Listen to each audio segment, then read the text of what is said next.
The tree fell down by PV. Dhamija. इसमें poet ने एक सटायर पेश किया है, यानी कि एक व्यंग्य है ये पोइम। और ये व्यंग्य किसके ऊपर है? लीडर्स के ऊपर है कि जब भी कंट्री में कोई प्रॉब्लम आती है तो पहले उसे इग्नोर किया जाता है, लेकिन जब वो बहुत बड़ा इशू बन जाता है, वो प्रॉब्लम बहुत बड़ी हो जाती है, तब उसका सोल्यूशन ढूंढने के लिए निकल पड़ते हैं।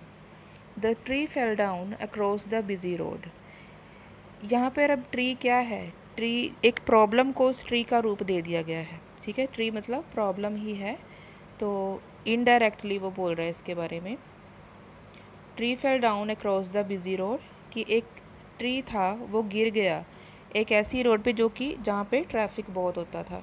And blocked the traffic in a big way, और इस ट्री की वजह से उस रोड के ऊपर ट्रैफिक जाम हो गया, और वो भी बहुत ज़्यादा।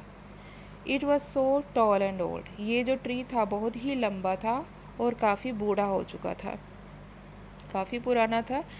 That it could have been an oak, कि शायद ये एक ओक का पेड़ था जिसकी उम्र 300 साल होती है और बहुत ज़्यादा लंबा होता है ये ओक ट्री।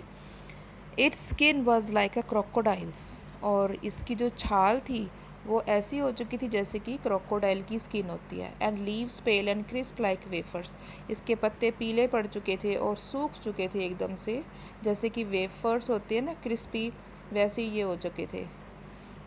इट ले स्प्रॉल्ड ऑन द रोड नाउ, अब ये सड़क के ऊपर पड़ा था फैला हुआ, मतलब कि इसकी टहनियाँ, उसकी ब्रांचेज, लीव्स, छोटी छोटी जो टहनियाँ होती हैं सब दूर दूर तक फैली हुई थी। लाइक अ क्राउड ऑफ रास्ता रोको हायरलिंग्स, हायरलिंग्स होती हैं वो लोग जिनको पैसे देकर बिठाया गया होता है रास्ता रोकने के लिए। एक भीड़ को जैसे बैठाया गया होता है पैसे देके कि यहाँ पे आपने रास्ता रोकना है। For years it had stood leaning above the road, काफ़ी सालों तक ये सड़क के ऊपर झुका हुआ खड़ा था। लीनिंग मतलब आगे को झुका होना। None bothered about its bristly warnings, bothered मतलब केयर फॉर, किसी ने भी परवाह नहीं की इसकी ब्रिजली वार्निंग्स की। ब्रिजली मतलब ये जब कोई ट्री आगे की ओर झुका होता है तो हल्का सा गाड़ियों के ऊपर भी ये टच करता होता है, इसकी टहनियाँ, लीव्स वगैरह थोड़ी थोड़ी टच करती हैं। Which often were so feeble and gentle, यहाँ पर वेल नहीं है, वर आएगा। ये जो वार्निंग्स थी हल्के हल्के टच करने की, ये काफ़ी फीबल थी, कमज़ोर थी और हल्की थी, जेंटल थी। ज़्यादा ज़ोर से नहीं लग रहा था वो गाड़ियों के ऊपर, इसलिए किसी ने ज़्यादा ध्यान नहीं दिया।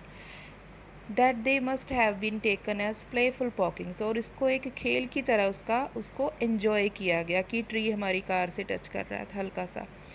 It lost its natural poised, poised मतलब जो बैलेंस था इसमें ट्री में, वो नेचुरल बैलेंस इसने खो दिया क्योंकि ये आगे की ओर झुक रहा था। प्रिकेरियसली बैलेंस्ड नाउ, अब ये अनसेफली बैलेंस्ड था। प्रिकेरियसली मतलब अनसेफली बैलेंस्ड था।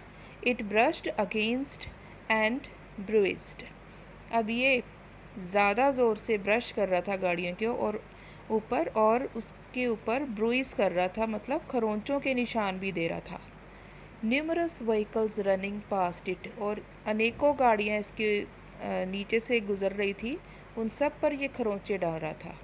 Time passed, month after month, महीनों निकलते गए, टाइम बीतता गया। It could no longer support itself on its shaking tubercular stem, ये अपने आप को ज़्यादा देर तक सपोर्ट करके सहारा देके नहीं रख सका, क्योंकि इसकी जो स्टेम थी वो ट्यूबरकुलर हो चुकी थी, यानी कि जैसे टीबी होता है, क्षय रोग जिसको बोलते हैं, अंदर ही अंदर नष्ट होते रहना, तो वो शेकिंग ट्यूबरकुलर स्टेम थी जो, उसके ऊपर ये ज़्यादा देर सपोर्ट नहीं कर सका, सहारा नहीं ले सका। एंड केम क्रैशिंग डाउन, और क्रैश करता हुआ नीचे गिर गया। Like a sky scraper in an earthquake, जैसे कि अर्थक्वेक में, भूचाल में, भूकंप में कोई स्काई स्क्रेपर होता है, आसमान को छूती हुई इमारत गिर जाती है जैसे, वैसे ही ये गिर गया, क्रैश कर गया। They have been gone now for hours, अब इसमें दे हैं लीडर्स, लीडर्स ने अपना काम शुरू कर दिया, ऑफिसर्स वगैरह को आगे जिनकी ड्यूटी होती है उनको बोल दिया है। तो अभी बहुत सारे घंटे बीत चुके हैं, वो अपने काम पे निकले हुए हैं इसका सोल्यूशन ढूंढने के लिए।